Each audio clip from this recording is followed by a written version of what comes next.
of these ayat that is so epic is the dua of Sulaiman alayhi salam. Sulaiman alayhi salam, you know, when prophets make dua, they make dua for akhirah, they make dua for forgiveness, yeah?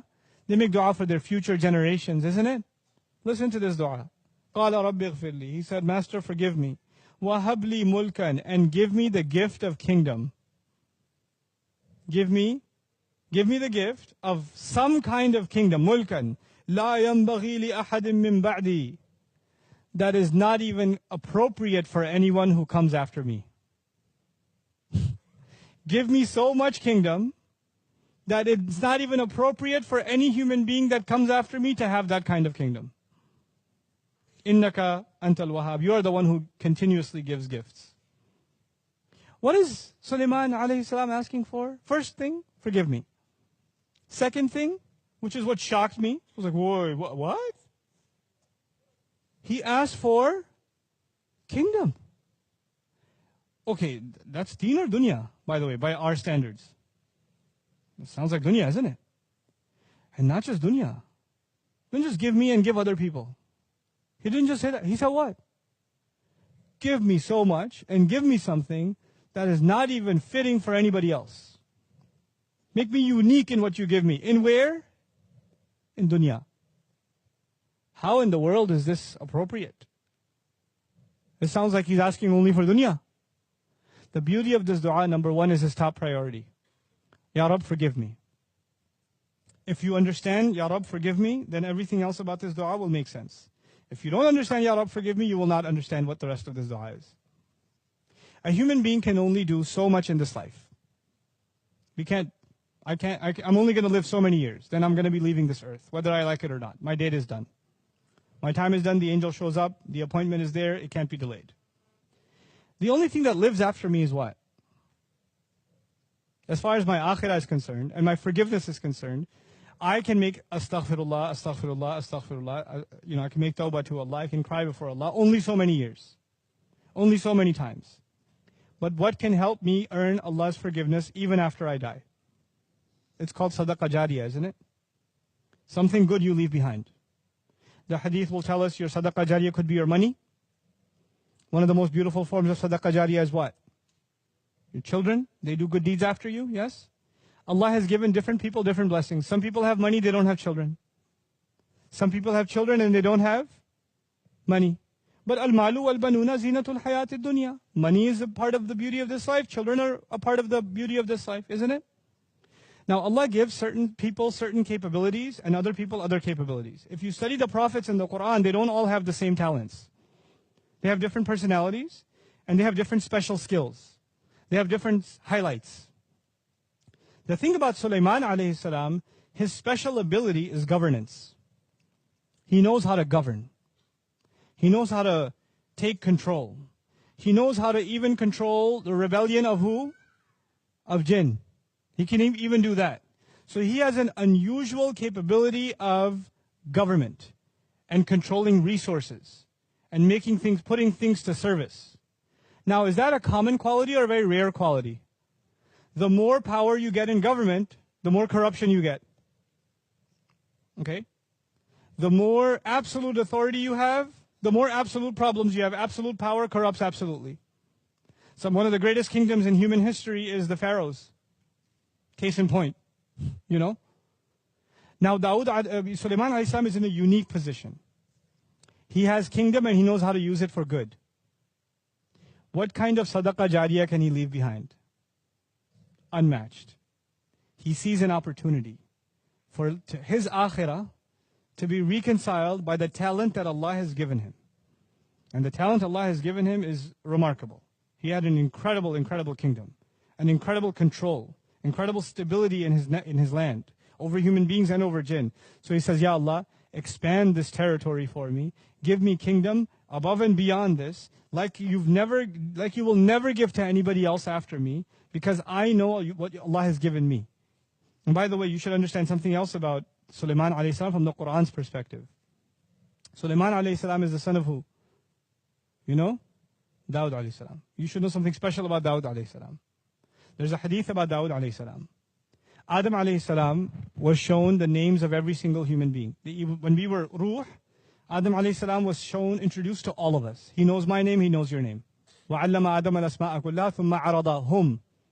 عَرَضَهُمْ. That's actually going back to the names of all individuals, which is amazing. Our Father knows all of us by name. It's not just we know His name, He knows our name too.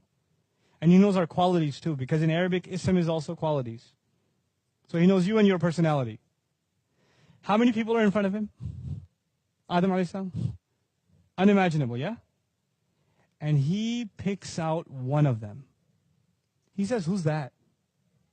That's your son Dawood. Give him 40 of my years. Make his life longer. Who did He pick out of all of them? You know what's amazing in the Quran? The word Khalifa only comes twice. It only comes for Adam, and it comes for Dawood. That's it. It doesn't come for anybody else. Quran is answering the question that arises from that hadith. The hadith says that Adam alayhi salam did not pick Ibrahim alayhi salam, didn't pick Nuh alayhi salam, didn't pick Rasulullah sallallahu alayhi wasallam, didn't pick anybody else. He picked who? Dawood. Why? Because he sees something in him that he has in common. What is that? Allah has made Adam alayhi salam Khalifa on the earth. And Allah made Dawood alayhi salam Khalifa on the earth. Ya Dawood inna ja'alnaka khalifatan fil ardi. Dawood alayhi salam is special. Now, Dawood alayhi salam himself is Khalifa, but who's his son? So Sulaiman alayhi salam is not just a prophet, he's also the son of a prophet, but a son of a special prophet. A prophet who was a Khalifa, a great ruler, a governor at the same time.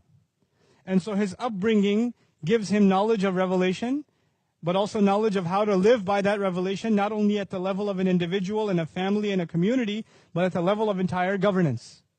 He's been brought up in that system.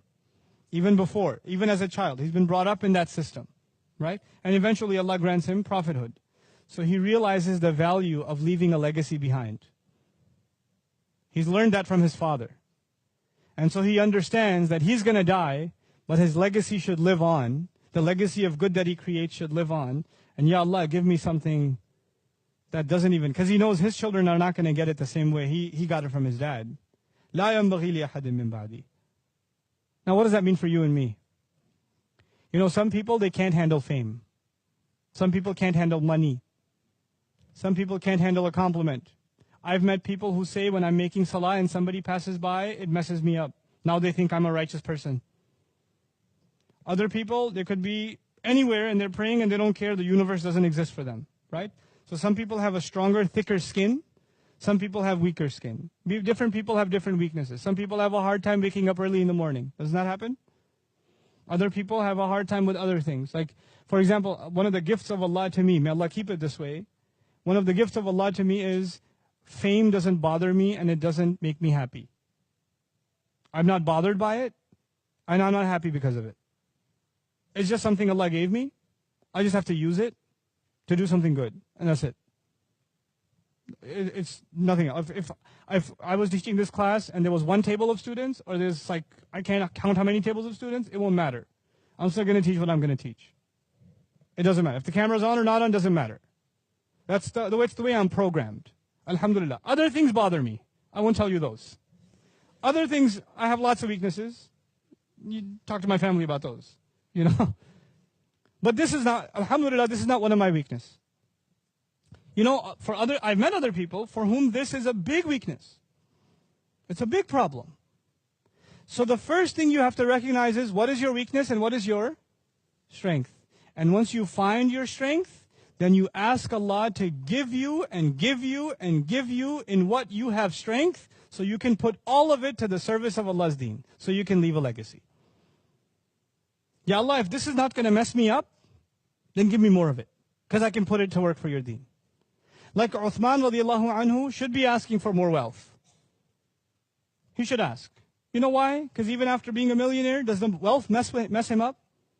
No. Someone like a Qarun should not ask for more wealth. Because whatever he has messed him up enough already. You understand? So not everybody's going to ask for the same thing. Because the strength of Sulaiman alayhi salam is he has power, but it doesn't corrupt him. He has power, but it doesn't corrupt him. So he asks Allah, give me more and more and more and more and more of power, so I can take all of it and serve what? your deen. And when you ask Allah, what did Allah do for him? Look at in the next ayah, فَسَخَّرْنَا لَهُ الرِّيحَ تَجْرِي بِأَمْرِهِ رُخَاءً حَيْثُ أَصَابَ وَالشَّيَاطِينَ كُلَّ بَنَّاءٍ وَغَوَّاصٍ وَآخَرِينَ مُقَرَّنِينَ فِي الْأَصْفَادِ هَذَا عَطَاؤُنَا. I made the winds submit to him. I made shayateen do work for him. Others I made dive deep into the ocean for him and pull out its treasures. Others I put in chains in prison, the ones who wouldn't listen to him. I put them in chains for him. This is all what we give. This is what we give. Allah gave him control over winds. You can have the most technologically advanced society with the greatest military, but when a hurricane strikes, their buildings fall. They can't protect themselves from what? The wind. They can't. They can't protect themselves from the earthquake. They can't protect themselves from the flood. Isn't it? They could have billions of dollars spent in defense, and they can't protect from the wind. Allah Azza wa Jal gave Sulaiman alayhi salam, who needs a military when you have the wind? Just send a hurricane that way. Send a storm that way. Subhanallah. This is what Allah will give.